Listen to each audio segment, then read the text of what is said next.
पिछली श्रृंखला में हमने गुरु परशुराम के आश्रम को देखा, जो कि एक पर्वत के उच्च शिखर पर उच्च और समतल शिखर पर बना हुआ है, जहाँ की वृक्ष जो है वह कम है। सघन जंगल नहीं होकर के विरल जंगल है, यानी कि वहाँ पे कम वृक्ष हैं और कुछ समतल भूमि है जहाँ की आसपास धान के खेत भी हैं। और इसके अलावा उस समय के आश्रम में जो गोपालन या पशुओं का पालन पोषण होता था, तो वो भी है, जहाँ तहाँ पशु भी बैठे हुए हैं। और दिन का तीसरा पहर है, इसलिए सभी बैठे हुए हैं, चाहे वो मनुष्य है, गुरु हों या पशु पक्षी हों। छोटे छोटे जीव जंतु जैसे चूहा, गिलहरी या खरगोश आदि जो खेतों से दाना बीन करके खाने वाले जीव हैं, वो खेतों में दाने चुन रहे हैं। और गाय वगैरह जो हैं वो अपने बच्चों को दुलार रही हैं, उनको चाट रही हैं। जो पशु होते हैं वो अपने बच्चों का दुलार इसी तरह से करते हैं। यज्ञ समाप्त हो चुका है, दिन का तीसरा पहर है, यज्ञ समाप्त हो चुका है। हवन की अग्नि बुझ गई है, लेकिन उसका गंध जो है वह चारों तरफ वातावरण में फैला हुआ है। और आम के पेड़ों पर, आम की छोटी छोटी टहनियों पर जो है वह पूजा का वस्त्र सूख रहा है। लेकिन जहाँ पूजा के वस्त्र सूख रहे हैं, कमंडलू है, वो अजीन का मतलब जो बिछा जिस पर बैठ के हम पूजा करते हैं वो है, दंड है। तो उसी के साथ साथ वहाँ पर कुठार और धनुष, तरकस, कमान वगैरह भी रखे हुए हैं, जिसको देख करके देखने वाला दुविधा में पड़ जाता है कि यह कोई तपोवन है या कोई युद्ध स्थल है। क्योंकि अगर युद्ध स्थल है तो यहाँ पर कमंडलू या सुरुआ वह जल का पात्र होता है, जिससे कि हम जल लेकर के मंत्र वगैरह पढ़ते हैं। तो अगर यह युद्ध भूमि है, युद्ध स्थल है, तो फिर यहाँ पर कमंडलू नहीं होना चाहिए, अजिन नहीं, दर्भ नहीं, दंड नहीं होना चाहिए। और अगर यह यज्ञ स्थल है तो वैसे स्थिति में यहाँ पर धनुष, बाण या कुठार नहीं होना चाहिए। लेकिन यह कौन सा स्थान है जहाँ की धनुष बाण भी है और कुठार भी है और साथ में कमंडलू भी है, दंड भी है, अजिन भी है।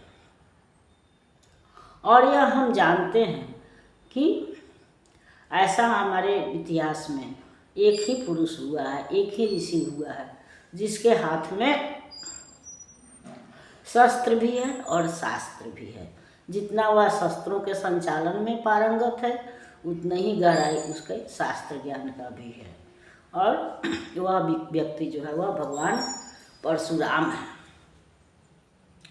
तो देखने वाला यही सोचता है कि अजिन, दर्भ, पलाश, कमंडलू, एक ओर तप के साधन, एक ओर है धनुष, तुनीर, तीर, बरछे, भीषण, चमक रहा तीर्णकुटी द्वार पर एक परशु आभाशाली, लौह दंड पर जड़ित पड़ा हो, मानो अर्ध अंशुमान। श्रद्धा बढ़ती अजिन दर्भ पर, परशु देख मन डरता है। युद्ध शिविर या तपोभूमि यह समझ नहीं कुछ पड़ता है। हमंड कुंड जिसका यह उनके ही क्या यह धनुष कुठार, जिस मुनि की यह सुआ उसी की कैसे हो सकती तलवार।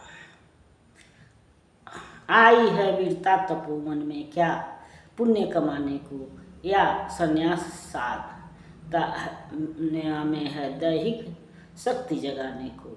मन ने तन का सिद्ध यंत्र अथवा शस्त्रों में पाया है, या कि कोई योगी से युक्ति, वीर कोई योगी से युक्ति सीखने आया है। परशु और तप ये दोनों वीरों के ही होते श्रृंगार, क्लीव न तो ही तप करता है, न तो उठा सकता तलवार। तप से मनुष्य दिव्य बनता है, षड्विकार से लड़ता है, तन की समर भूमि में लेकिन काम खड़ग ही करता है। तो यह कोई समझ नहीं पाता है कि यह तपोभूमि है या युद्ध स्थल है, लेकिन यह भी निश्चित है कि यह गुरु परशुराम का कहना था कि धर्म की रक्षा के लिए शस्त्र उठाना भी आवश्यक है। इसलिए उन्होंने शस्त्र और शास्त्र दोनों की साधना की थी और आवश्यकता पड़ने पर उसका उपयोग भी किया था। ऐसे भी यह सत्य है कि